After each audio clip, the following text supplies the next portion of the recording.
All right, welcome in the 2026 Early Majors Preview Part 1. I am joined, of course, by Twitterless Steve, also a member of ISN, co-host of the Hold the Green podcast, the best round score better in the game for my money. And one of my favorite people to talk golf with. I mean, we've been doing this now for a couple of years, and it has become definitely the listener, like definitely one of the podcasts I get the most feedback on positively, and one of my favorite as well to record. So thank you again for joining me, man. We're already in December.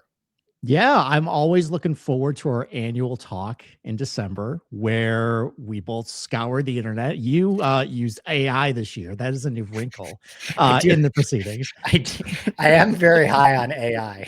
Yes, I stuck to my traditional Google Earth and searching for moved bunkers and new tee boxes and drawing little lines on there. But I'm looking forward to talking about it tonight.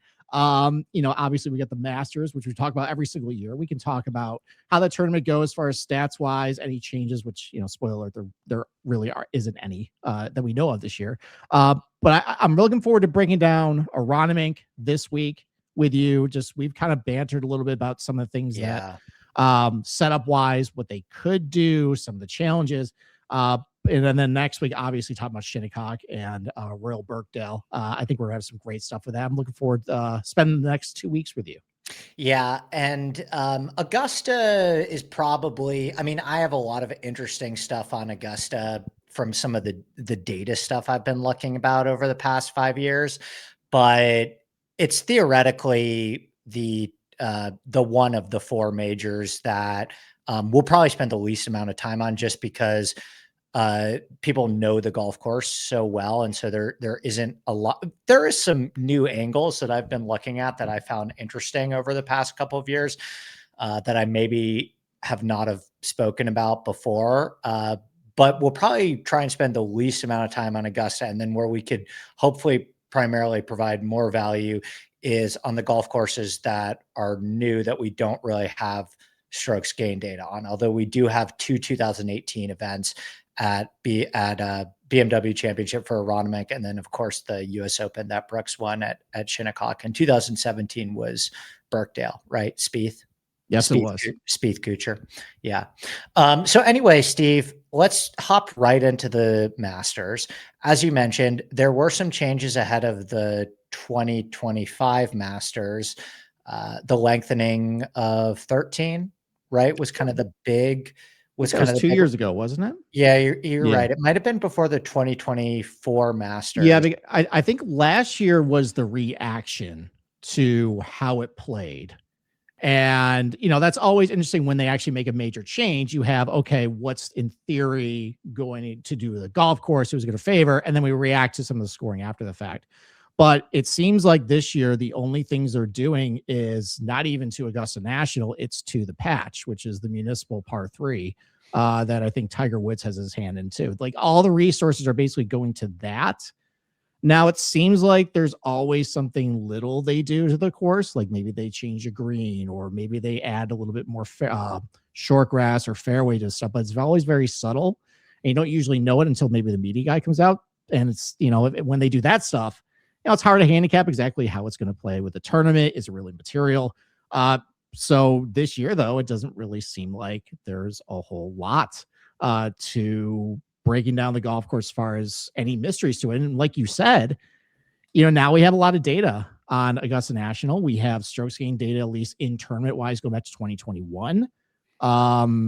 We have all that data set. We have, in that time, different types of Masters, different type of weather Masters, easier Masters, a little harder Masters.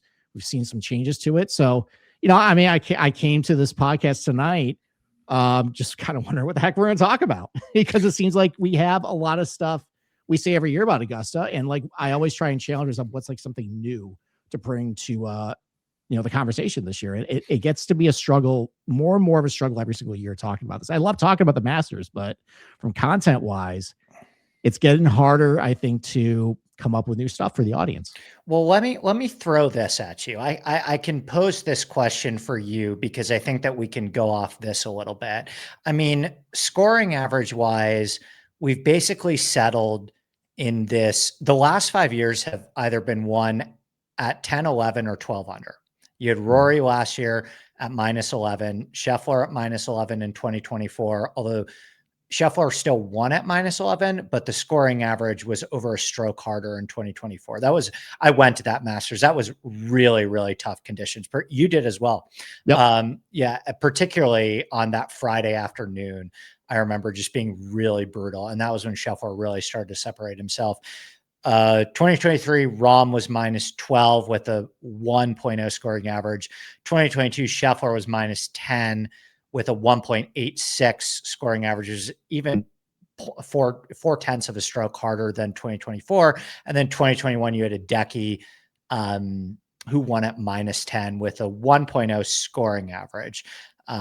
So they've kind of settled in this zone of the scoring averages over the last 5 years, give or take between a stroke, if it's on the easier, or excuse me, kind of 0.68, 0.7, if it's on the easier side, and 1.82, 1.86 if it's on the harder side. I did find this interesting. 5 of the last 6 years, and we talked about this last year, but we had another year where it came to fruition. 5 of the last 6 years, the winner of the Masters has been, and now the OWGR doesn't really mean anything. So if you go on Data Golf, it has kind of their incoming Data Golf rank, which is more of a de facto world ranking that I care about now, as opposed to OWGR. The winner of the Masters 5 of the 6 years has been one of the 3 best players in the world. That's a really strong trend. The worst Data Golf rank at the time of winning the Masters in the last 15 years. Can you guess who had the worst? You may be looking at it, but can you guess who had the worst Data Golf rank in the last 15 years of Masters winners? Oh man. I mean, I got my list right here because I got all the weather history. I'm going through all the winners here. Was it Bubba? No, it was Hideki. Really? Yeah, Hideki had the Data Golf. Hideki had the Data Golf ranking of 29. Okay. Entering the Masters. So, and technically Hideki Matsuyama, who obviously is a bit of a statistical outlier in his own right, because we know that his best stuff is top 5 to top 10 upside in the world. I mean, we just watched him go unconscious at the Hero. Not that that event really means anything, but the broader point is, I think we can kind of analyze the futures market until we are blue in the face. And I ran some year-end statistical modeling, and so there's a couple of guys I want to talk about with you, but we can tell you the guys that you will get closing line value on. We certainly did a really good job of that at the PGA last year and the US Open for that matter. But the reality of the situation is that because this golf course is better at identifying the best players than any golf course on tour, it's the most predictable golf tournament. That doesn't necessarily mean it's easy to win money at every year, but it's the most predictable golf tournament that we play every single year. And I have some data that would back that up a little bit. But what you really are looking at here for the Masters is trying to figure out who is going to be a top player in the world in April, right? Because the 5 of the last 6 years, one of the 3 best players in the world at that time, and I know Scotty was still slightly ahead of Rory on the odds board, but that was actually the one part of the season where Rory was playing better golf than Scotty, right? He had just come off winning the Players Championship. Scotty had a bit of a slow start to the season by his standards, and Rory was playing just as good golf as Scotty at that time, if not better. He was at worst the second or third best player in the world, at worst, probably the best. And so, I think kind of we're at this place at the Masters, and again, I can give a lot of data as to why this is, but this is really the golf course that does the best job of identifying who is the best player at that given time. And that's why 5 of the last 6 years and for 15 years straight, we have had a top 5 of the last 6 years, it's been a top 3 player in the world. The last 15 years, it's been statistically a top 30 player in the world. Mm. Yeah. I mean, like, just think about high level, just take even like stats out of it. Like, what would you say the two most critical things that Augusta National really tests you on? And usually, and these two things, at least in my opinion, are what separates the best players in the world and from everybody else. Long iron play, especially where there's a very fine line between like a really good shot at Augusta National with a long iron and kind of a average to poor one, based on where the pin is, where you got to hit it, how you got to shape the ball into it. That long iron play generally, when we're talking about handicapping golf, separates the best players and the worst players. And then chipping off of tight lies, and the beauty about Augusta National, and you've been there too, is it's very difficult to do. It's not impossible though, if you are elite at this skill and you know what you're doing and you're sharp in that game or in that point of your game, you can separate yourself in that area. But if you're somebody who's sloppy, not comfortable, don't really know how to handle yourself around the green, that's where you can get into a lot of trouble. So, you take those two areas at Augusta National where I feel like that forces you to make the best shots in tournaments. And those I feel like those two areas that definitely separate the men from the boys there. That's how you get Scotty Schefflers and John Rahms and Dustin Johnsons and Rory McIlroys, the guys who are playing just the best of the world in all facets of the game, just unquestionably best players, at the top of their form right there. That's how you get those winners there. And even to piggyback that a little bit more, I found it interesting that the 2 years that Scheffler won were the harder years. Yep. The 1.68 years, which the harder it's going to play, the more separation, the more opportunities for Scheffler to separate. Like, I'll never forget that Friday afternoon, watching Scheffler and my pick at the time, Rory McIlroy. And I want to say Xander was the third player in that group, but that Friday afternoon was like one of the best tests of pro golf that I've seen in a while, because the golf course was just so firm at that point and the wind was really whipping for those afternoon tee times. And like, I'll never forget, like Rory hit the ball in the water on 11. Like, there were all these instances where it was like, oh, this is the tangible evidence of why Scotty is the guy right now, because under these conditions, he just has the shots and others don't. And again, at like a more macro level, that is the Masters versus a PGA Tour event. It just asks you to hit the shots that PGA Tour golf courses do not ask you to hit. Yeah. And you throw in the elevation changes, the uneven lies as well. That's where the cream definitely rises to it. Like, you bring up that tournament as well. I remember on Saturday, Capper and I stuck around for Saturday, and this is when Capper, I mean, he always doesn't like Scotty Scheffler. He's just, whatever personal bias he has against him, I've never been able to figure out. I've never been to crack with him. But even we're standing next to 18, and Scotty, I think Bryson were the last group. And Scotty had, I think, about 170 to the green, and we saw him hit it and just went high up in the air. And the greens were still very firm. Yeah, Saturday was really hard too. Yeah, it was very difficult. And Scotty stopped it within 3 feet of the cup. And we both look at each other like, well, this is a wrap. And it just, those two tournaments right there in the hardest conditions, in 2022 was more just how windy and cold it was and how long the golf course played. And he just, like, on Saturday it was over. We kept waiting. I went to that 2022 tournament as well with my dad, and being at the Masters there, the only thing you have is just the big scoreboards. And every time they would update the scores, like, okay, when's Scotty going to come back? When's Scotty going to come back to the back? Because back then he'd only won Phoenix. Yeah, and it just never happened.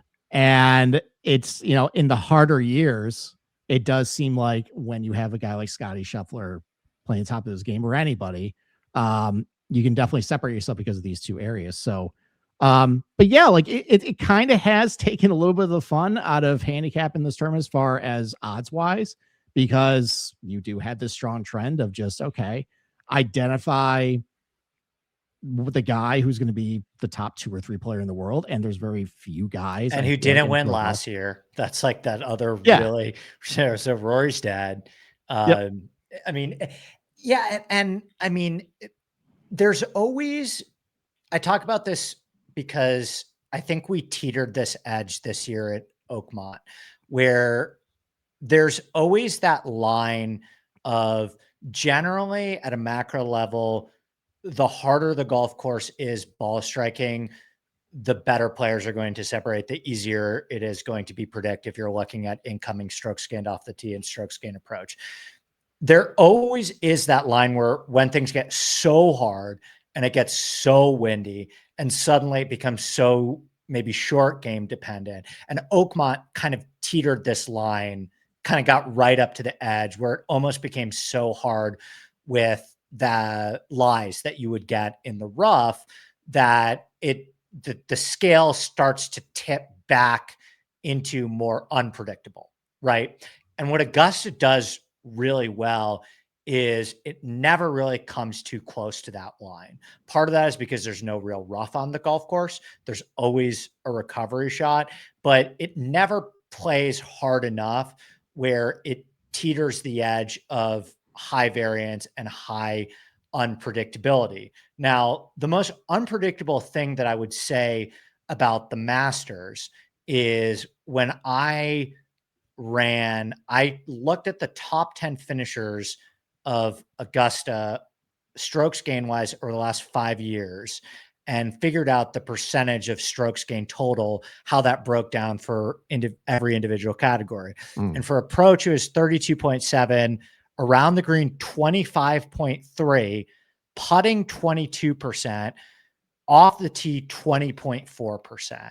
So if you compare that to a typical PGA Tour golf course, it's around I mean, kind of tour average in approach, maybe even slightly a little bit lower, slightly a little bit lower for off the tee, significantly lower for putting, and over double what is normally for around the green.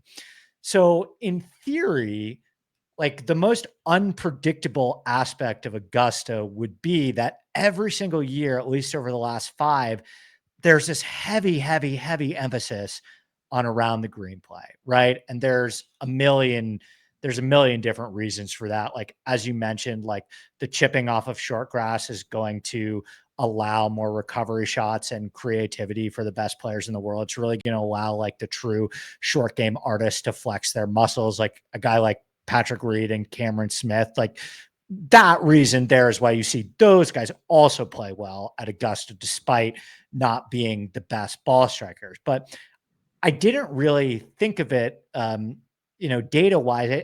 I didn't really comprehend that the around the green aspect of Augusta from a strokes gain perspective played that massive of a role compared to I mean, it makes sense theoretically, but I thought that was interesting when I looked at the strokes gain over the last 5 years. Yeah, I mean, it's gotten to the point with me where, and I talk about it whenever we do our preview with the Masters on Masters week, that if you don't have a good short game, I'm pretty much crossing you off at Augusta because look, I mean, like you do DFS mostly, I do bets, props, things like that, and where you're looking more for leverage, and you're like, okay, this guy doesn't have the best short game, but it's ownership, and we'll see how things go out. Like, I'm more looking for winners and top tens, and it's more binary at that point. And I just say, okay, you have a crap short game. I can't see any other correlated courses where there's short grass and, really big undulated greens where you got to get up and down from those areas. Yeah, I just cross them off. And around the green is definitely one where, a lot of tournaments, especially with the PGA Tour, how they set these things up, a lot of times around the green, I'm just kind of throwing away because I feel like in a lot of these tournaments, it's gotten less and less important with how they're set up, but the Masters is definitely the exception. So it's yeah, tricky like because you like can't throw it away, but then you also can't simulate the chipping conditions on the PGA Tour that Right. they get at Augusta. No, you definitely can't. So yeah, around the green, especially at Augusta, and bonus points if I see actually do it here. Huge bump for me, both in the the models and just when I'm looking at my big spreadsheet. Yeah, like obviously like long iron play, obviously very Huge. important at Augusta. But it's not as like you mentioned, it's not as important as you would think compared to other PG Tour stops. I mean, it's still one of the more important aspects you want to, in more predictive aspects you want to look at, but it's not as widely important as the other one. Like around the green, as far as compared to your average PGA Tour stop, it's way more correlated and important at Augusta than where you want, at the other places you want to weight it more. No, like, but like, you went the ChatGPT route. The only like one of the other things I noticed is I agree with you, the off the tee stuff. It's definitely less important at Augusta than other places in the PGA Tour because of the low miss fairway penalty, wider For fairways. the top of the leaderboard, when you start looking at the whole field, there's a lot of data that would support that being short at Augusta is a huge deficiency. Yeah, and I was actually going to point to that. So there's a weather angle to this that I found, and it's in 24, 23, and 22, where I look at some of the conditions there. So in 23, it started off pretty easy, pretty soft, and then you remember that cold front came through. That's why they canceled on Friday, and it was 45 degrees on Saturday morning, and it rained, and you had wind and everything, and distance was pretty highly correlated to strokes gained that we compared to some other Masters. 24 and 22 were really difficult. Yeah. Play pretty cold. 24 was a little firmer. So I feel like in those Masters where distance was a lot more advantageous, you get a longer golf course when it's colder. When the wind in those years, it was coming more from the west and the north. That makes it more difficult to get the par fives and two. So obviously having more distance is a big edge in those conditions versus a shorter hitter. It's basically a 3-shot hole. You're eliminating a lot of basically good birdie looks. When it's firmer, you want a higher ball flight into a lot of these greens. It's hard to stop the ball. So obviously length is important because you can hit a shorter iron in. You have to push the ball a little further. But in some of the years where 25 and 21, where it's a little easier scoring conditions, maybe a little softer, the wind was more cooperative, maybe out of the south. It was a little more democratic as far as length. So that's really all I'm looking for as far as like off the tee stuff is kind of like where the wind conditions are going to come from. Where do I think the scoring conditions are going to be? If I think it's going to be more like 22 to 24, probably going to just be safe and play shade more towards distance in that case, because I think they're going to have a little bit easier opportunity. If it's 25 or 21 weather conditions, or even like a 2019, that was warm, that was humid, that had winds coming from the south. Same with like 2020, the COVID year one, really warm, benign. You had some more shorter hitters kind of be a little better that year. That's when I might expand the pool a little bit.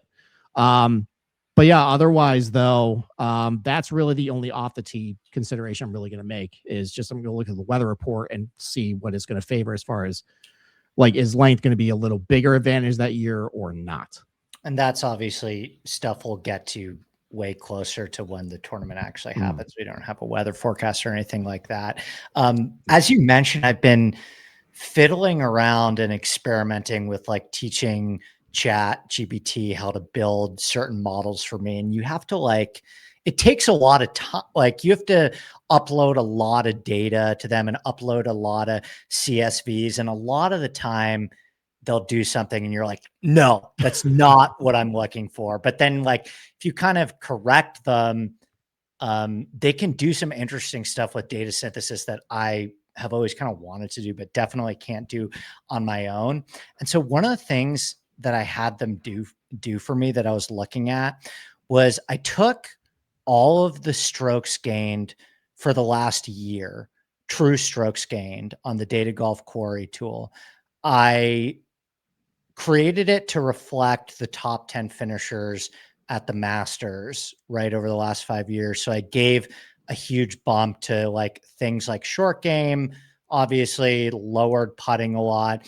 And then I also uploaded stuff from BetSperts and I took like a lot of interesting BetSperts inputs that I would normally model for the Masters, like long iron play, right? Or actually I took strokes gain approach from Data Golf 200 plus for that, because I think that's a little better than proximity. But, some like bent grass putting stuff and some comp course stuff. And I basically had them build like this kind of year end, like going into 2025, like who are the players that present the most value at a high level? Obviously, this will change once we get closer to the event. Can you guess who the biggest value for me was on the odds board? I think you're going to be shocked. I saw you post. I'm trying to remember. I'm trying to think. I think our boy Dave got excited by this pick. Was it Harry Hall? Harry Hall was number 2. Oh my God. But okay. Can I tell you? I think you, all right, let's look at ChatGPT. Let's maybe teach it a couple more. No, wait. This gets even better. Okay. This gets even better. The number one, when I put all the course history stuff and it makes sense, right? Because then I did something similar with Aronimink, and like he wasn't even close to this. So this is kind of putting some data behind like our point earlier that this is the most predictable golf course on tour. Like this is the most. Basically, what it said was that Scotty Scheffler should be like even money to win the Masters next year. I mean, was that he should be plus 100 instead of plus 350. And it's like 50-50 whether or not Scheffler wins the Masters. And I joked about it in the Discord, and people are like, yeah, I don't think that's shocking at all. Like that almost feels low. And that's obviously me. I'm not saying like, hey, go bet Scotty Scheffler plus 350 right now in December. That's great value. That's not what I'm saying at all. But what I did find fascinating is that the long-term profile of Scheffler, combined with the importance of course history, combined with the fact that he's still probably pound for pound has the best short game in the world and is a top 5 long iron player in the world. And in harder conditions, it's going to be easier for those skills to separate. All of these things that you mentioned and we talked about, you throw them in a big pot and it creates possibly the best scenario that you're going to get for Scotty Scheffler of arguably the entire PGA Tour season. And that's not me saying I think Scotty Scheffler is going to win 3 Masters in 5 years, or it'd be 3 Masters in 6 years, maybe 3 Masters in 5 years. But I found that was interesting that even when I started to do this for other golf courses, there was never going to be a data set that I could really put together that would probably give Scotty Scheffler the win percentage that he would have at the Masters. Yeah. I mean, like the only thing that would come to mind is like, when we break down Scotty courses, quote unquote, like a lot of the ones we would think would be good ones where like you would be, okay, we have to consider the without Scotty market is ones with a high missed fairway penalty. And you don't have that here. Like it's definitely way more liberal and, bigger margin for error there. And still your model still spits out that with the long iron play, with the massive, and maybe that just speaks to the massive importance of short game. Yeah. And the de-emphasis in putting, because Scotty has gotten better, but that's not the best category. And the course history correlation with Augusta, like if you were to put like a model weight to course history at Augusta compared to an average PGA Tour golf course, your weight on course history, your mileage may vary over how much weight that should have in a data set. It should 100% be double an average PGA Tour golf course, like without a doubt, in terms of the predictiveness of course history. So that was another thing that Scotty had going in his favor. I can give you like the 4 guys that as of now it spat out were plus EV, and then compare them to the guys that you were maybe thinking of. And there's like, I have some just non-model takes of guys I like too, but the guys that it said that were the only 4 EV bets on the board were Scotty Scheffler at plus 350, Russell Henley at 65-1, Keegan Bradley at 141, despite not having good Augusta course history, by the way. No. And then Harry Hall at 200-1. Man, Short game. I like, Keegan, I think, had a better strokes gained year, a much better strokes gained year than maybe his odds would suggest at a 70-person field for the Masters. Yeah. And Keegan has a very good short game. Henley has a very good short game. Both Henley and Keegan are very good long iron players in terms of their ability to gain strokes and approach from 200 yards plus. So, I mean, how does that compare to kind of your early leans? I mean, I don't think Harry Hall is on my radar, but I mean, Dave's already going wild with that one. It's a good thing we're not on the live stream. He would be blowing us up right now. I know. He'll let us hear about it in the Discord tomorrow. No, look, I mean, like, I'm not a DFS guy, so probably guys like Harry Hall and even Russell Henley.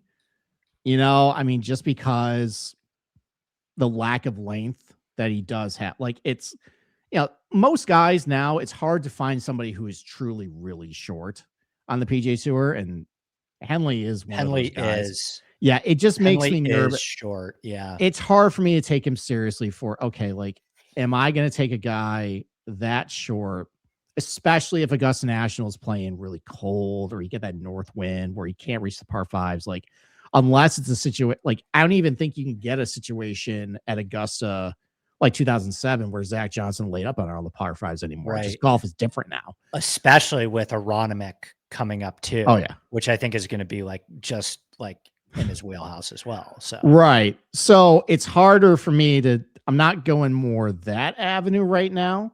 The avenue I'm kind of taking right now is more just trying to envision who would be one of those top 3 golfers, who are one of those guys that not only I've seen them do it at Augusta, have relative success, but has demonstrated a ceiling where we have thought of them as one of the 3 best players in the world at a certain point in time. Now, they might not be there right now, but we kind of hold, obviously the Rahms and the Schefflers and, we talk about Brysons and everything like that. But even Bryson's a really interesting discussion. Yeah, I have a take about Bryson. It's held true at a couple of these Masters so far.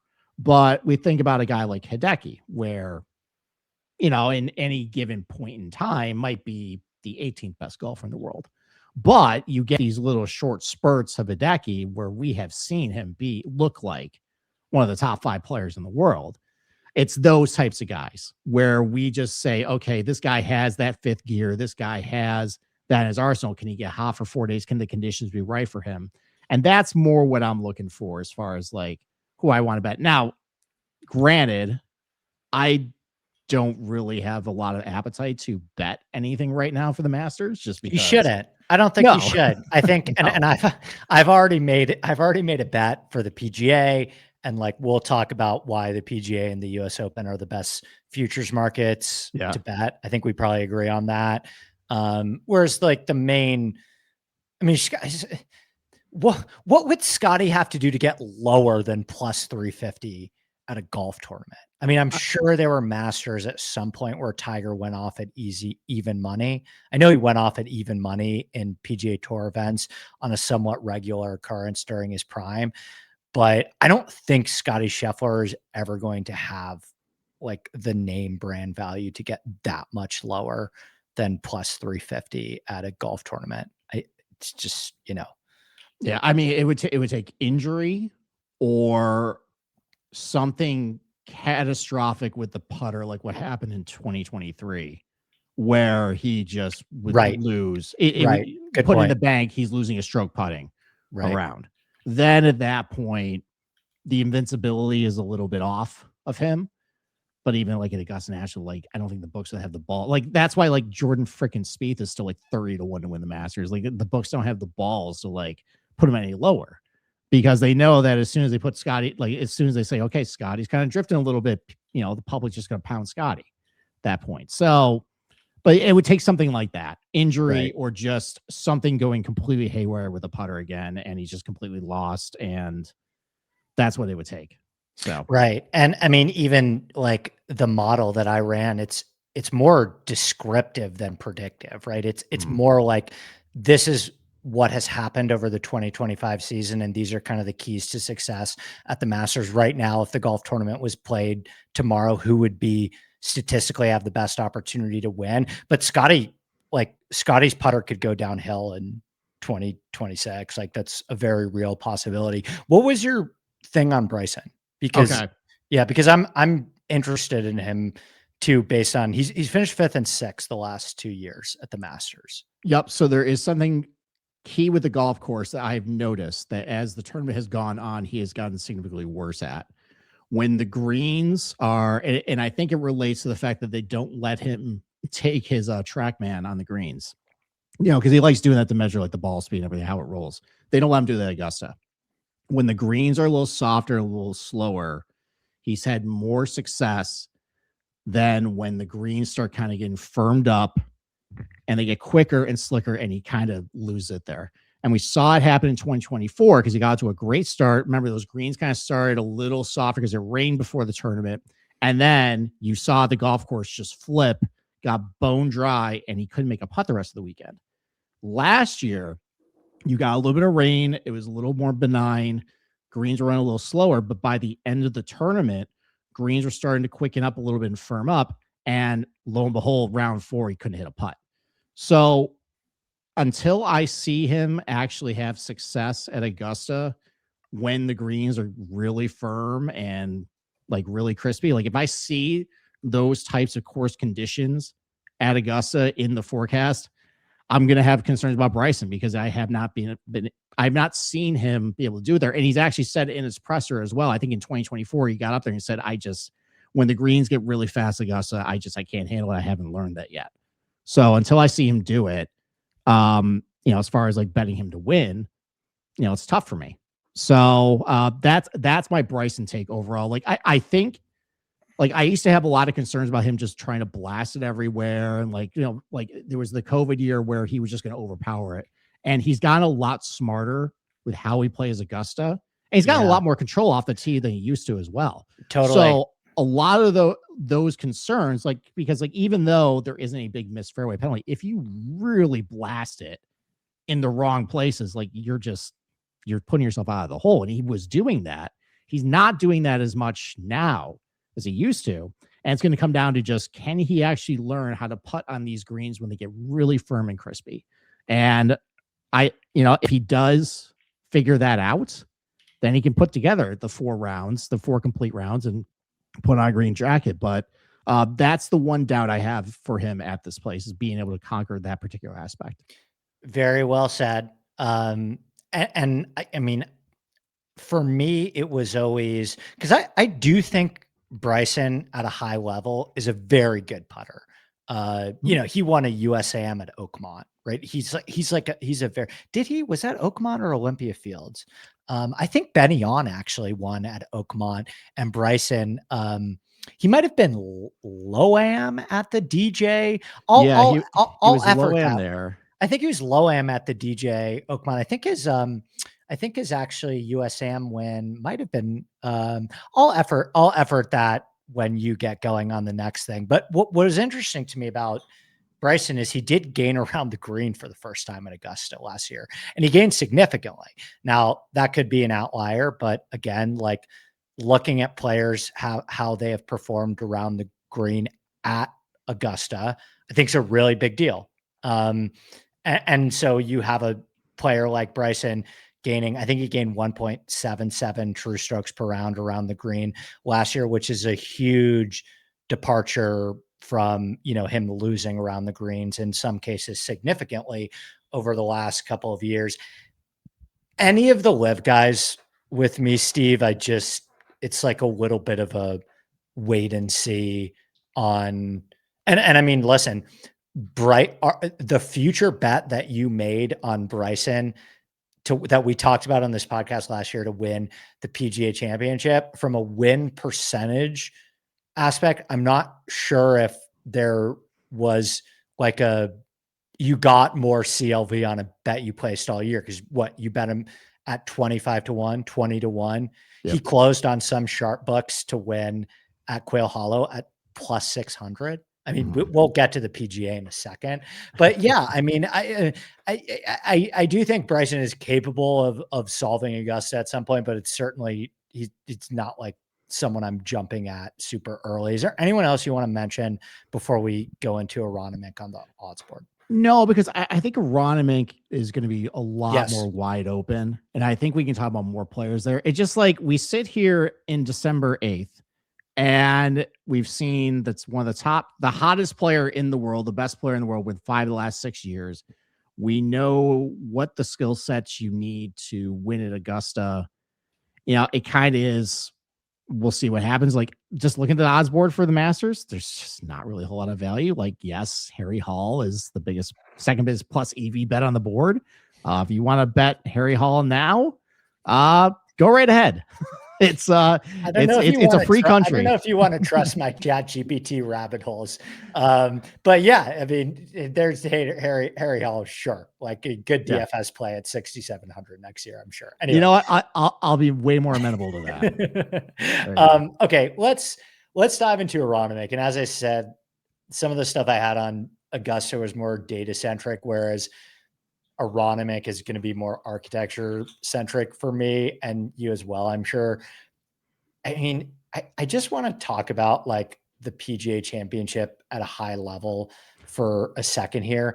I don't really like understand what's going on over here because I feel like there isn't a general thesis statement of what they want this major championship to be right now, other than it just seems like golf courses that the USGA did not pick to host a US Open. It doesn't seem like there's a general ethos in terms of, you know, I think it'd be interesting if the PGA said to themselves, like, okay, you know, a big part of the US Open is always going to be Shinnecock and Marion and Oakmont. Let's go to the best public facilities in America. And, you know, they have no interest in going to like a Chambers Bay or something like that. It is, you know, that's not an identity for them.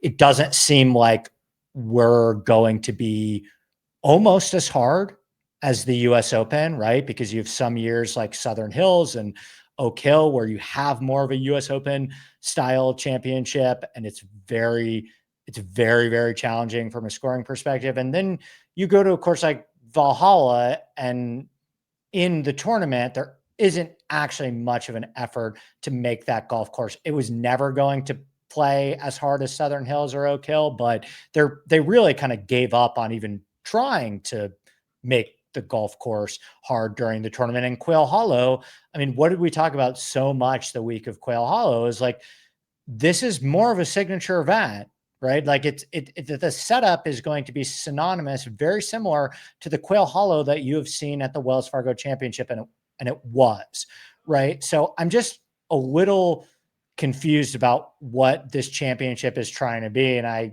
think Aronimink's like an amazing golf course architecturally. It's awesome, but I still have severe concerns about how this is going to, how it's going to test pros at the highest level.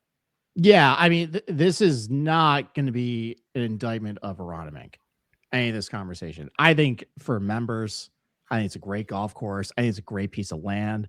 I think Gil Hanse did a great job restoring the greens and just a lot of the Donald Ross characteristics of it. And you're right. If this was a BMW or a Truist, you know, I would want, you know, yeah, like it would the winning score probably be 20 under par the PGA Tour? Sure. Do I want to see more golf courses like this on the PGA Tour? Yeah, I want to see more golf courses like this. Yeah. I want them to play more big markets, and that's totally fine. But you get to the PGA Championship where there is different expectations. And, you know, I mean, like, I guess you could make the argument because I was thinking about this too all week as far as like how I was going to talk about it. How can you actually defend what I think, unless they completely make this setup an abomination, completely different than what this golf course was intended to be. And when I say that, I say, okay, like 20-yard wide fairways with like 6-inch rough. Like, that's not how this golf course was built and designed. they could theoretically make it like that. But I was trying to think like, okay, like what would be the defense of the PGA championship of just kind of setting up like a regular PGA Tour like setup? Well, I mean, with tennis, it's about just, okay, you won Wimbledon. You're still playing on the same court. Like, yes, there's different surfaces, but you're playing on essentially the same dimension court. Like, it's not about the playing surface, it's about winning that trophy, winning that at that venue. And the PGA could make that argument of, well, the whole point is just you're playing the PGA championship. There's a lot of history. You're playing for the Wanamaker. It doesn't really matter the venue you're playing at. You're competing for that trophy. The problem is, though, in tennis, you're defeating somebody in that venue. Right. You're playing an opponent. You're playing the golf course here. Yes, you're playing opponents. You're playing really the golf course. You're trying to conquer the golf course.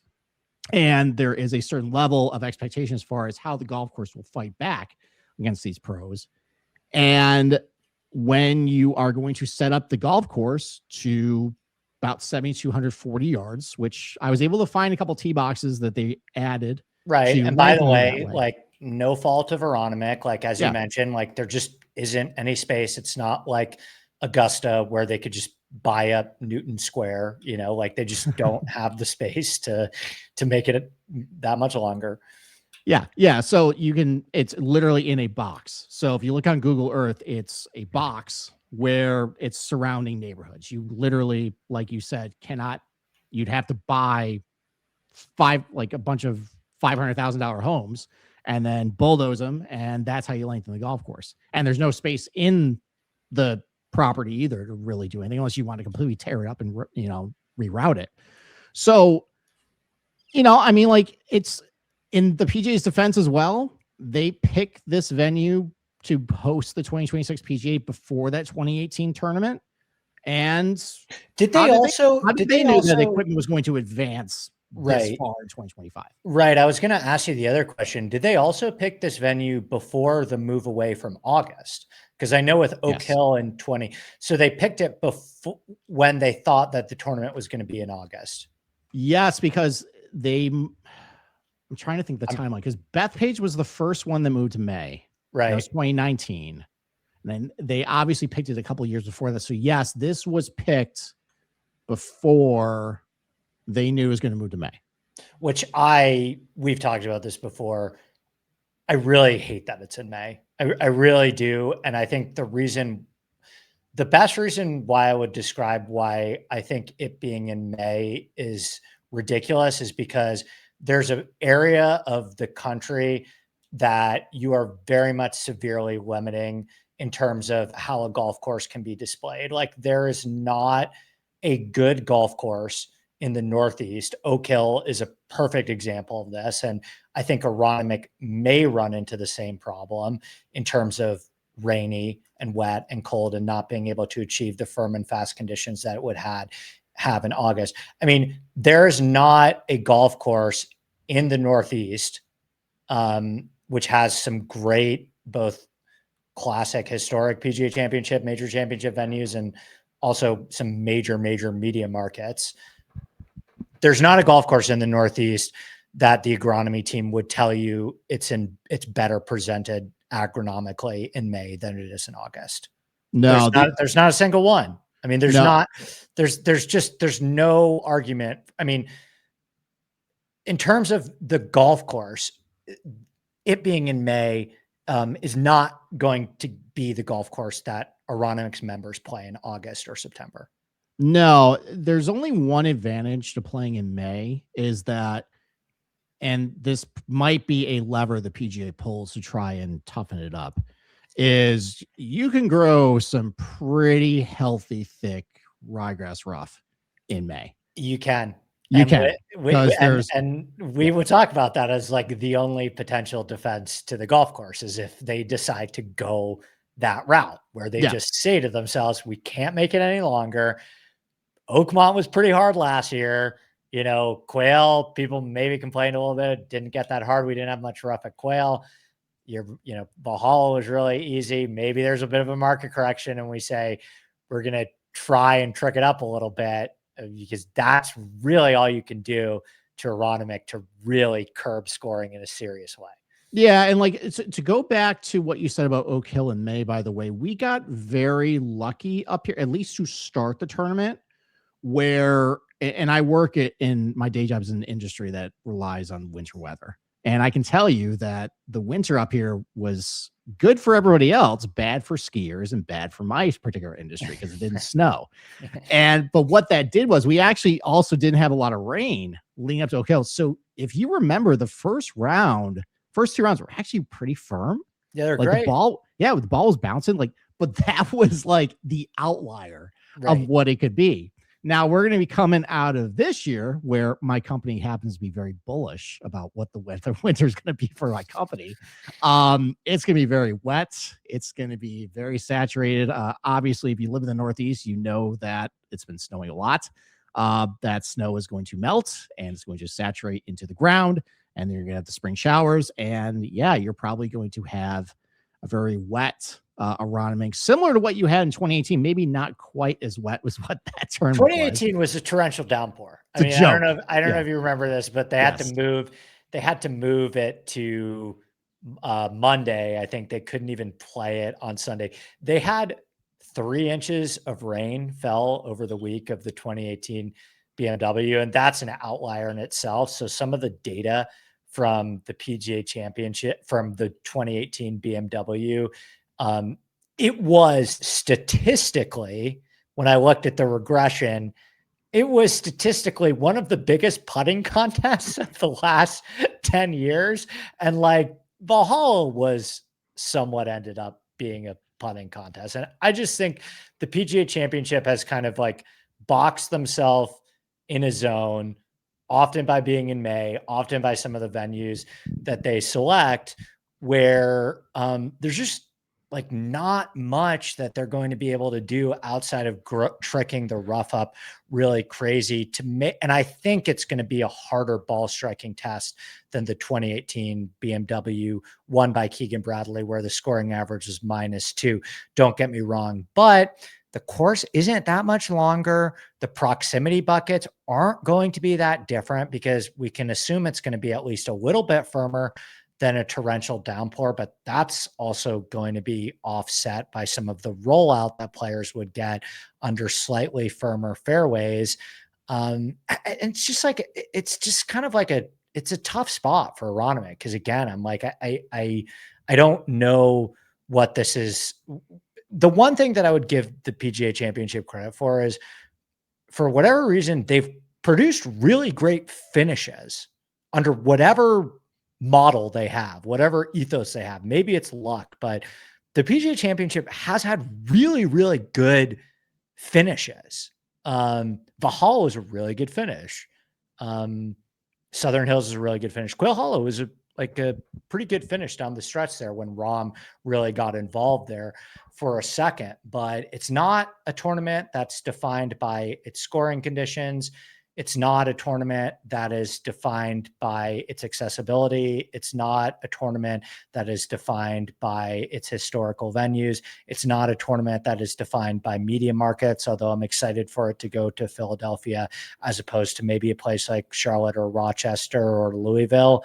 But yeah, I mean, high level, Steve, I think rain and rough length is going to be everything for the week. But if my hunch is that they'll grow the rough out a little bit more, we'll get some rain, but it still won't be peak firm and fast. Like, it feels like probably a little bit easier than Quail Hollow and probably a little bit harder than Valhalla. So maybe somewhere in that 15 under range. Yeah. So some course notes. I went pretty deep as far as what happened in that 2018 BMW, what some of the course setup was, and then some things they have changed this time around. So you look at the GCSAA report. I don't know if this is right, but apparently in that 2018 BMW, and this is part of the reason why I turned to a putting contest, other than the fact it was just a wedge fest and everybody hit the fairway, was the greens were only running 11 on the SIP meter that week. That is really slow. Now, obviously, these are really takes away the architecture of the greens. Like, right, that's the thing. Yeah, like they're great raw screens that makes putting super, super easy when they're that slow.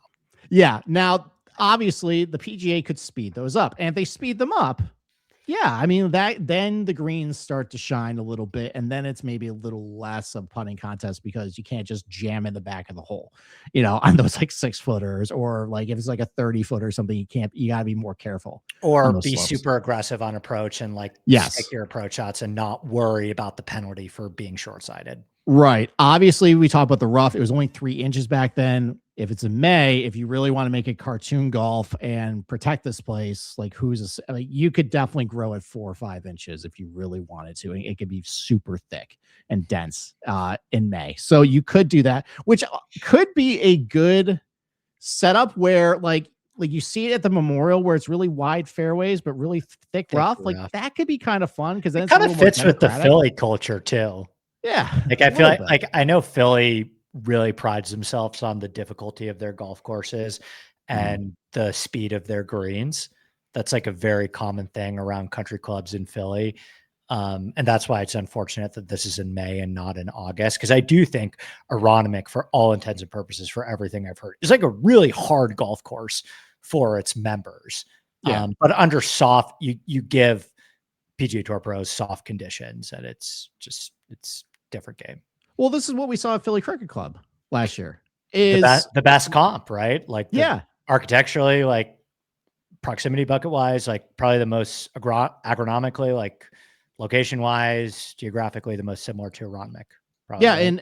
and what did we talk about that week? Was we were looking at Thursday forecast, and we said there's going to be no wind. It has rained a lot. This is a 7,100-yard golf course. It's going to be a bunch of short irons. Remember the Discord that morning? I do because I was like, Ricky Fowler's on pace to shoot 4,800. This is the worst golf course ever. Blow Philly cricket to the sun. Well, I loved it because I bet a bunch of hunters that day. I know. I remember. That was great. But what ended up happening was, and weather cooperated, and this could happen here, and it's May, and who's to say you could get a little bit of wind, you could see some really colder temperatures. All of a sudden, who's to say, like we saw at TPC Potomac, which was another short golf course back in, I think, 2021, where it rained a lot, but it was 45 degrees, and suddenly a 7,000-yard golf course played 7,400 yards and turned into one of the more tougher tournaments of the year. And you could see that too. We just, on its face with this golf course, unless they do things like make it 20-yard wide fairways, which they won't do. I've actually seen a couple of the fairways. Pretty wide fairways. Yeah. So I've actually seen, I compared the 2018 overheads to 20 last summer. And I've seen a couple areas where they have narrowed it, but for example, like it's the third hole. It's a 50-yard wide fairway. They narrowed it to 40 yards. And unless you want to pinch it in so tight where now you just put those bunkers just in an island surrounded by rough, like you're basically making a mockery of this golf course at that point. I don't think, and the PGA doesn't typically do that. They don't go the USGA route. So it's still going to be on average 35 to 45 yard wide fairways. They added a couple tee boxes, but again, like you mentioned, there's only so many you can add. They added one on 7, which adds 60 yards to the hole, but it's still only going to be a 436 yard hole. The most consequential one they did add though, and you talk about, how the PGA has had a lot of drama despite some of the golf course stuff. There actually is, I think, a pretty good finish to this tournament where the first 13 holes, it's mostly a bunch of short irons, but you could get a lot of like par 3s, par 4s between 400 and 450 yards, which are now just, and that's why the proximity buckets were a lot of 100 to 150. Yep. And it's still going to be like that. Well, because, and you go back to the 2018 tournament, do you know how long they set up round 4? And it's because they had so much rain. They set the yardage in round 4 was 6,871 yards because the ball would just stop as soon as they hit the turf. Now, granted, though, you're going to get a little warmer weather and a little bit of lengthening, but with rollout and modern technology, I actually went through and it's going to be about the same. Proximity buckets. It's really maybe a shot or two different per bucket. But what could be fun, though, is those first 13 holes is mostly a lot of short irons. You could see a guy just get really hot, like hit a bunch of fairways, get hot with the short irons. But the last 5 holes, though, And it's kind of like what you saw at Philly Cricket Club last year, where you start getting a little more tougher, longer holes towards the end. You close with the 14th hole, which is a 215-yard par three, so over 200-yard long iron shot. Par threes are very hard here. Yeah, they are. There's a collection of longer par threes. Yeah. The 15th hole is going to be a 500-yard par four, so a big boy championship caliber par four. Yeah. You got a shorter par five, 563 yards, but still, it's a par five down the stretch. That'll be the easiest hole on the golf course, but it's like a very good contrast of like that last final birdie opportunity you have when, as you mentioned, you're going through that gauntlet. Yep. And then 17, another 210, 220-yard par three. So again, another long iron. But then 18, though, I think this is a big change and a positive change. So the 18th is an uphill par four. It was playing 460 or so in 2018. They added a tee box across the cart path that actually added about 35 to 40 yards of length. So now it's going to be a 500-yard uphill par four. So proper championship level par four 18th. To where now you have, okay, like a really, a stretch of holes at the beginning where guys get a lot of birdies, bunch up the leaderboard. And then you have 5 holes at the end where you got to hit really good long iron approach shots in order to win this thing. So it could actually be pretty good, as far as entertainment standpoint. But, as far as how, like, will this feel like a true PGA championship like we've seen with Oak Hill and Kiowa and Southern Hills, or is it going to feel more like a BMW or a Truist? And, it's just a lot of people, all they really care about is just watching the PGA, and just whoever wins the PGA, that's a major, whatever, and then there's the other people where you and I, we kind of watch for, is the golf course entertaining us? And while I love this golf course, I think I would love to be a member there. I think it's great. To bring it back to your original point, it seems like the PGA is more concerned about where it plays geographically with the certain markets it plays in versus the USGA just wants to play the best golf courses in the world. And it is what it is. That's their prerogative. It's, they're trying to make money. They've definitely moved in a more corporate direction, as you saw with the Ryder Cup this year and just some of their decisions they've had with their tournaments. That's a good comp, by the way, of like what I think the golf course is going to be somewhat similar to is like how Bethpage played at the 2025 Ryder Cup. Like there's going to be some similarities there for sure. Yeah, definitely. So, but overall though, I mean, look, it's a major championship. It did actually, I mean, some of the books that I looked at, I don't know what they're thinking of some of the prices. We can transition there. Yeah. Yeah. But I feel like the high volume of shorter approach shots, which lowers the dispersion, kind of like we talked about Augusta, where long iron play definitely separates the men from the boys. When you get mostly shorter approach shots, it's harder to separate. You got wider fairways, so relatively higher, driving accuracy rates, where a lot of guys are going to have shorter irons in hand. It definitely could be a fun tournament where it's probably going to be bunched up. Probably a lot of different types of golfers are going to have a shot to win it. And it's not going to be one of those majors where you just cross off, like kind of like we did at Quail. Like, obviously, like when we were talking about that tournament, we were like, all right, Scotty and like Bryson and Rahm and Rory, like we kind of knew who to gravitate towards.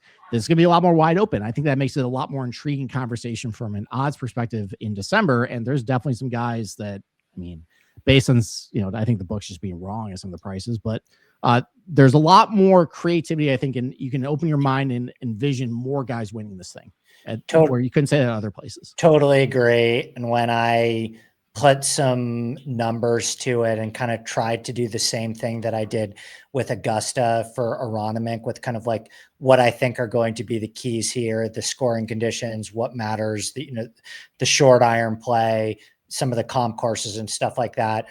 It made Scotty more like 9 or 10 to 1 compared to basically almost even money at the Masters, which would speak to like the higher variance that you're just going to get under these conditions. I mean, in 2018, 50% of the top 10 gained their strokes with putting. I mean, that is one of the highest rates of the strokes gain era. And it's not going to be like that. It will probably maybe be closer to like Valhalla, which was still by major championship conditions, like very high on the putting contest scale versus a tee to green test. And I mean, I just think with Aronimik, the key thing for us to focus on, and we'll be able to get good insight into this. We've a lot of Philly guys. I have a lot of Philly friends, and I know you have some Philly friends, and we have a lot of Philly guys in the Discord.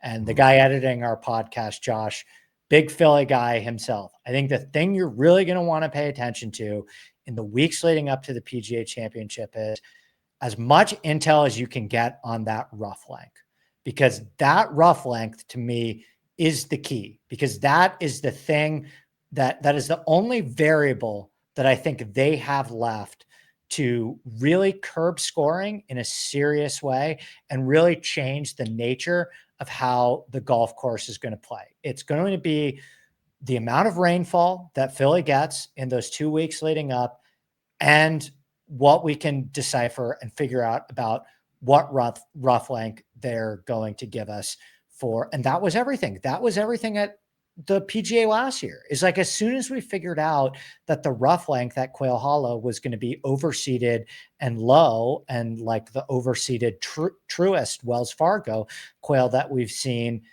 that changes a lot in how the golf course is going to play. And, you know, you look at last year, with Bryson, we came on here and we're like, this is the Bryson spot. And me being the idiot that I am, was like, no, I still think I'm going to wait. I still think I'm going to wait. You made the bet then, and all the ISN people made the bet then. And I know you guys didn't end up winning the bet, but Bryson ended up going from whatever 20, 25 to 1 to like I say, close at 6 to 1 on some of those books. And so I ask you, being smarter at this than me first, like, who has that potential for you? Like, who do you think, based on course fit and all we know about this golf course, do you think is a good bet to make now at the PGA? Well, I mean, some of the guys I bet 3 guys already, and it's it's not necessarily like I think the best course fits. It's just there's 3 guys right now who I would consider top 15 players right now. And you can open up FanDuel right now, and you can go to the odds board, and you can scroll down past Jordan Spieth, and you can scroll past Daniel Berger, and you scroll past Jason Day, and you scroll past Sung Jae, and you scroll past Max Homa, and you get to Matt Fitzpatrick, 80 to 1, playing some of the best golf in the world the second half of this year, improved iron play, good history in the Northeast. And he can get him at 80 to 1 right now to win the PGA. And if this is going to be a tournament where, he's about above average length, but this is not going to be a golf course where it's just going to only favor the longest hitters in the world. It's going to be a little more democratic than that. Obviously, he's a great putter. If this is going to be a little bit of a putting contest, that can work there too. He's been good in some of these Northeastern bent grass, with like thick rough around the greens type courses. You can get him at 80 to 1 right now. You could also get Cameron Young 80 to 1 right now on FanDuel. A lot of Cameron Young futures buzz in the ISN community. Well, I mean, when you give me 80 to 1 Cameron Young with how he's been playing right now at a Northeast golf course where he's actually been pretty good on some courses with some shorter length irons. He's actually had some success on Donald Ross greens. I mean, one Wyndham, obviously it's Bermuda, but it's Ross greens. He's had success at Detroit Golf Club, Ross greens. Can Philly adopt him as a native son? I mean, I don't game for him. I don't know if they're going to be jumping across the Delaware like we were jumping across Allen's Creek at Oak Hill, but 7th at that Philly Cricket Club Truist as well. So good comp there. And then I don't think this is the best course fit for him because like I have really bad short iron approach numbers for him, but I mean, there's 100 to 1 on Bobby Mack right now, and that's just wrong. It's wrong. I love Bobby Mack. Like I don't know if this is the best course fit for him, but he's a great putter and just he's good. He should be like 40 to 1 worse right now based on how he's playing. So those are 3 really easy bets to make for me right now. For just blindly bet them. There's another guy up top that I'm gonna save for you that I think you bet. I don't typically like betting things under 40 to 1 in December for a major. Like, because chances are if I like him at like 35, I'm still probably gonna have room in my card to like him at 20 if I still like him that, at tournament week. But those three right there it's especially now with like the legal books and how much they want to gouge you and just make all these odd, like just clump up everything. It's so hard to find really good futures anymore on these legal books. And just you're telling me I can get three guys who are playing great golf, who have good major championship pedigree, that I feel like have good attributes towards this type of golf course that can make, like if it's going to play a little easier, make a lot of birdies, get hot with a putter, has some success on some of these shorter tracks. Yeah, I'm going to take those. So those are my three bets right now. Fitzpatrick 80, Cam Young 80, Bobby Mack 100. And there's actually a couple other guys I think like down this, they're around 100 as well. You can go to like Keegan's 100 to 1. That's going to be a really popular bet because he won here and, he's playing good. Justin Rose 100 to 1, second place here in 2018, won it, I think, in 2010 as well. But yeah, like it seems like some of these books are really asleep at the wheel on this PGA.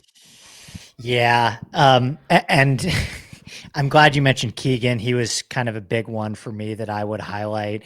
I like all of the ones that you mentioned, particularly like the Cameron Young. The Cameron Young one, I think, is going to deservedly so get a lot of buzz at Shinnecock, right? Because of like the ball striking, maybe a little bit more of a de-emphasis on putting.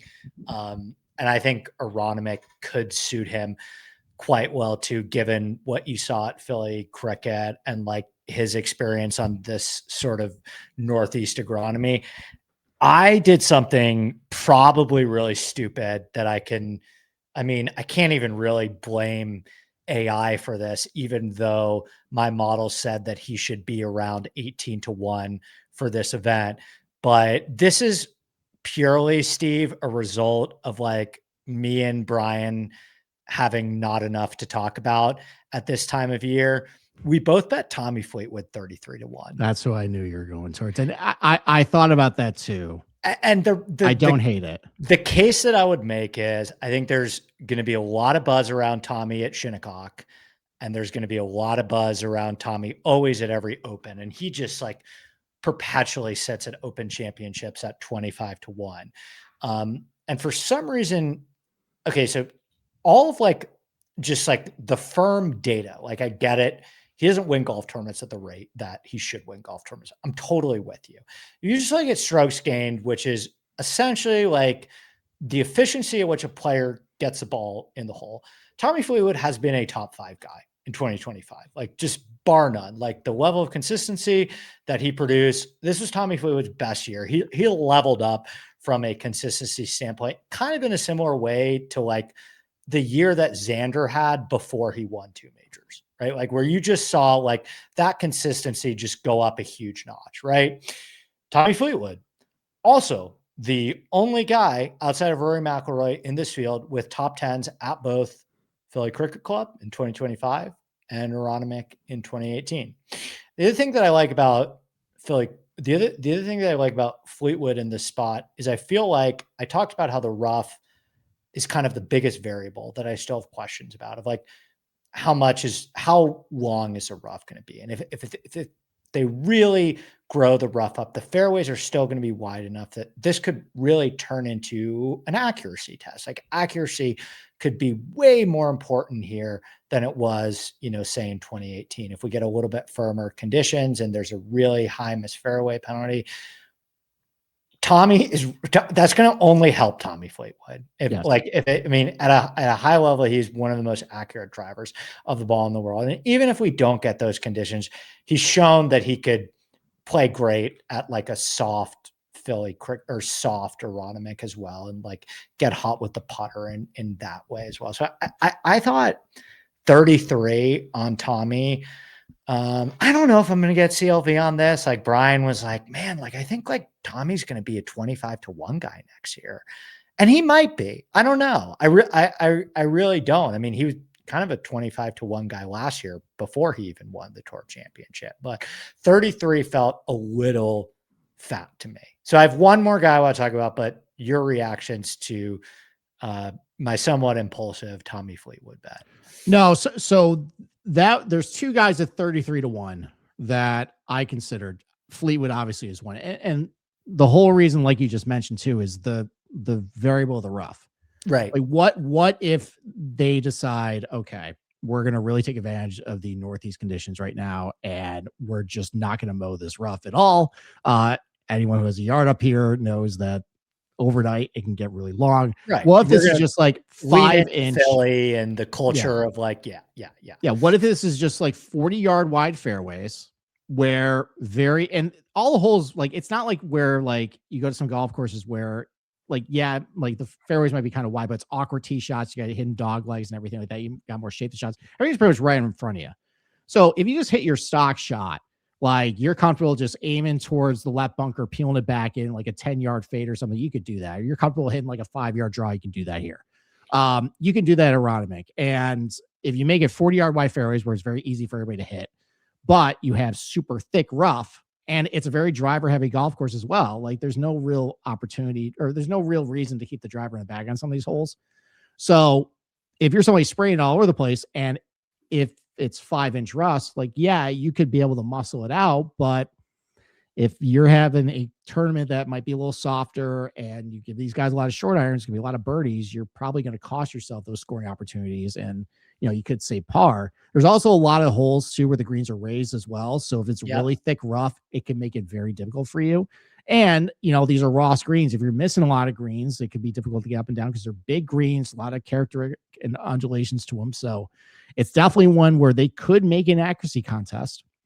And Fleetwood in those conditions, with how often he hits fairways, how great he drives the ball, how great of a short iron player is, how great of a putter is. Yeah, like in those conditions, it definitely could work. I thought the 33 actually is a good price. I think if he has like if Fleetwood has really found it, and there's a lot of really favorable tournaments at the beginning of the year, like Players and Bay Hill, maybe he shows up to Cognizant or Valspar even. Like there's a lot of good Tommy Fleetwood tournaments where he could win, and then all of a sudden everybody's on Tommy, or even like, coming out of the Masters, what if he wins Harbour Town, right, before the PGA? He's gone off at 30-1 in majors before, without even before he won the tour championship and again on the DP World Tour, right? He won again on the DP World Tour this fall. Yeah, he won in India. And then he blew it to Aaron Rye, I remember Mr. that. Two Gloves at Yas Golf Links. Yeah. So, but still, like that's for a guy who's right now probably playing he's one of the best 4 golfers in the world right now. Statistically, absolutely. Yeah. I know people playing 33-1 for a golf in that level, but absolutely. Yeah, for a golf course that is not going to be overly long, is going to match what he does best, and could really favor him if they set up in a certain way. Like, yeah, I think that's fine, and you could get CLV if he gets really hot. It's not going to be like Bryson level CLV upside. Like Tommy's never going to actually, he's never going to get down to like second or third on the odds. I mean, I doubt it. Like you said, unless there's a real injury or something like that. But I mean, and I will say, Steve, the other guy that has a very similar statistical profile to Tommy that I haven't bet, but I know some people in the Discord bet once I started talking about Aronimink, and I'm going to bet. The other huge outlier for me was Sepp Straka. Yes, that's another guy. And Sepp Straka you can find at 70-1. And the thing that's interesting about Sepp Straka is he, by almost all metrics that you look at, was a top 12 player in the world last year. Like over the course of the season, he won twice. He won at Philly Cricket Club, maybe a little on the nose in that comparison, but like obviously we have that going in our favor. And the thing that I like about his statistical profile is like it is very similar to Tommy's, where if it becomes more of an accuracy test, that works heavily in Sepp's favor. The other thing that I looked at was strokes gain approach from 100 to 150 yards. Sepp is really one of the premier wedge players in the world right now. Yeah, I mean, he is a really elite wedge player. And if you just look at like the data golf rankings and the true strokes gain, I mean, my numbers were making Sepp way closer to like 40-1, a 40-1 golfer right now than a 70-1 golfer right now under these course conditions. Not every golf course, I think Sepp would be able to feast in the same type of way that I think he could feast here. And the other aspect of it is like, obviously, like the major championship success is not of the caliber of a player like Tommy, where he's now had a bunch of top tens at major championships. But I mean, you look at wet, similar agronomy PGAs on Donald Ross courses, like he finished seventh at Oak Hill in 2023 and is a much better player now. He finished runner up at the Open Championship in 2023. I know he's miles behind Brian Harman, and he had a really disappointing major year last year. I think that changes. Like, I think that Sepp is a potential major championship leap candidate where I don't know if he wins twice like he did last year or wins another signature event, but he's showing all the signs of somebody that you would think is going to perform better in major championships. And this specific course fit feels almost like too tailored for him. Yeah, I mean, I think he's gonna be very popular when people say, "Oh, well, he won Philly cricket," and they're gonna make a comparison. But for all the things we said about Tommy, yeah, they definitely apply to Sepp. You mentioned the really good, elite short iron play, good bentgrass putter, shorter setup as well. That's gonna help him if it's more pedal to miss fairway. That's gonna help him too. So, and yeah, he's done it in major championship venues where he kind of backdoored that second place of the Open. I mean, that was one Harman won. Totally. Yeah, I mean, and he wasn't like relevant at no, Oak Hill, to be fair. No, he wasn't. It was a 2-man show. So, it was a 2 or 3-man show with Oak Hill. So, yeah, I mean, Sepp definitely, I would consider it 70-1. Keep my options open because I have those 3 already. But yeah, I think that's a fine bet. The other guy, 33-1, is, so he's struggling. It's been a struggle the last 2 years for him, but he's been relevant in at least one major the last 4 years.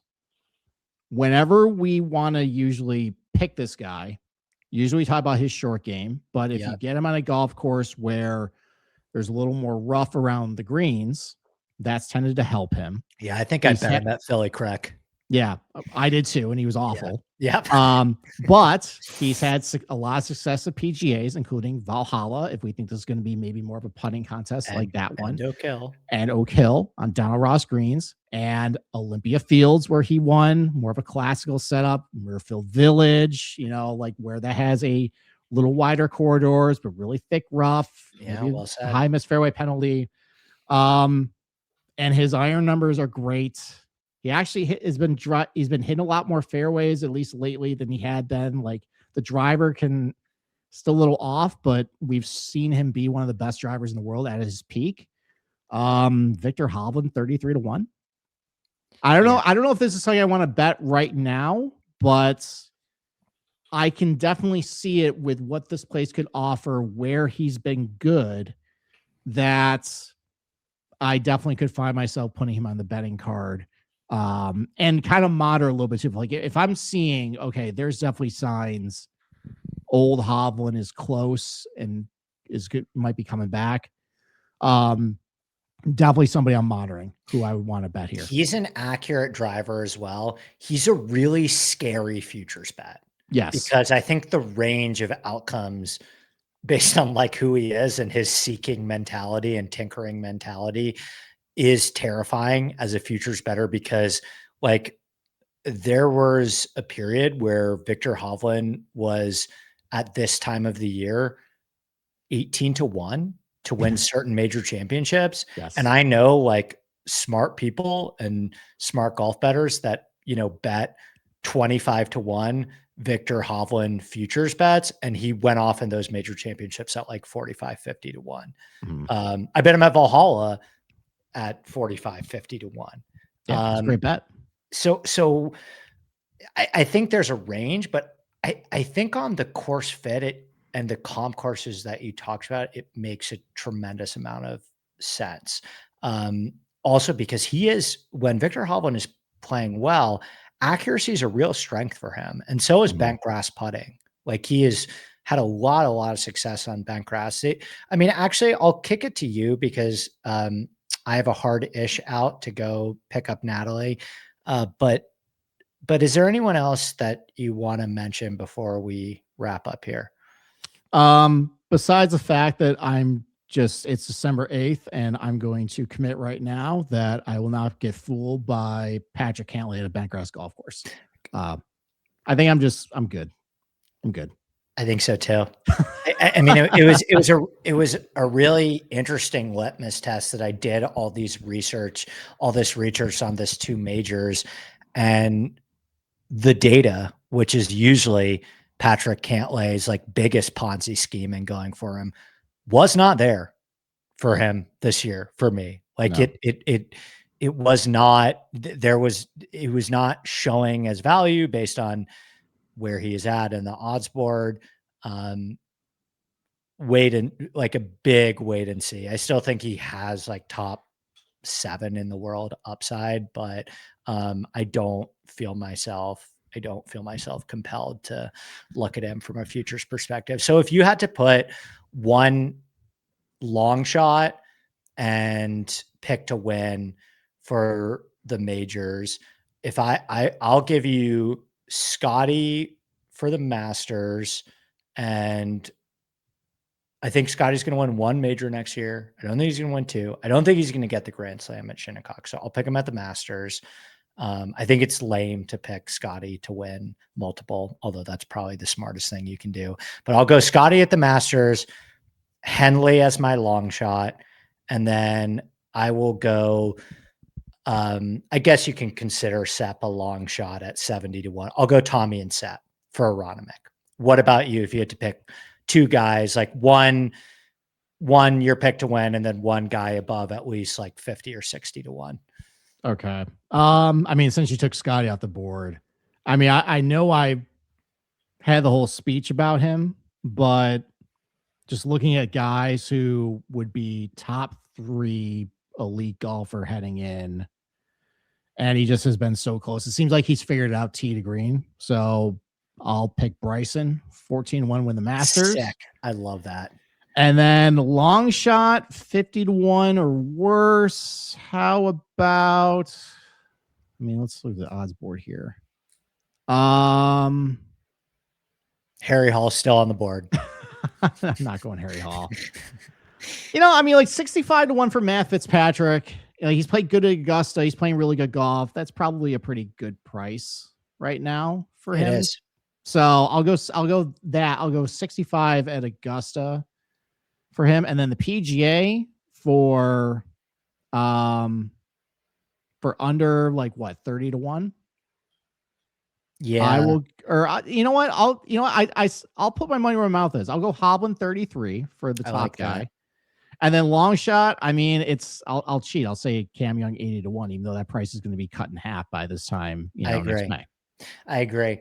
The only thing that I'm afraid about, Steve, is there's 2 names that we just didn't mention one time in the podcast, Jon Rahm and Rory McIlroy.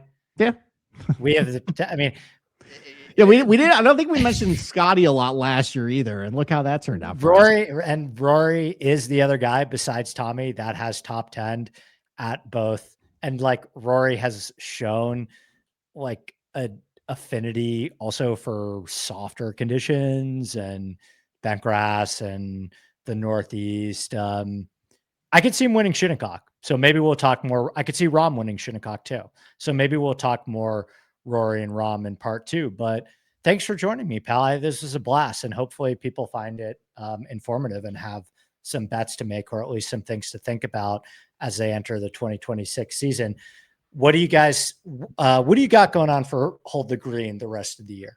Well, I mean, we're trying to kill time. And it doesn't help either that we're not going to get Kapalua either. So that's one more week of trying to fill content. But no, I mean, first PGA Tour event starts like January 10th or something like that. Yeah, I think it's divisional playoff week. So we'll at least have wild card weekend, I think, all to ourselves. That's kind of nice. But I'm going to miss Kapalua. I know it was a birdie fest, and I know people ripped on it last year with how easy it is, but I just I live in Rochester. I love just seeing Kapalua on my TV screen. I don't care if it's 35 under winning score. So I'm going to miss that. It sounds like it might not, that might be the last time we see it too. That would be a shame, but yeah, it's going to be Sony, the first tournament. But yeah, like we just, Capper and I, we love betting on the NFL. We go back and forth talking about various betting topics with the NFL, just things that are going on. And then we pick our favorite bets of the week. Yeah, we'll just be doing that. And then golf season will be quickly upon us. Big year for us. I'm very excited. Steve, I will talk to you. I will chat with you next week about Birkdale and Shinnecock, and have an amazing week and weekend, my friend. Sounds great. I'm looking forward to rewatching the 2018 US Open. It'll be a treat. Oh yes, me too. That was a fun one. Okay. Cheers, buddy. Thank you.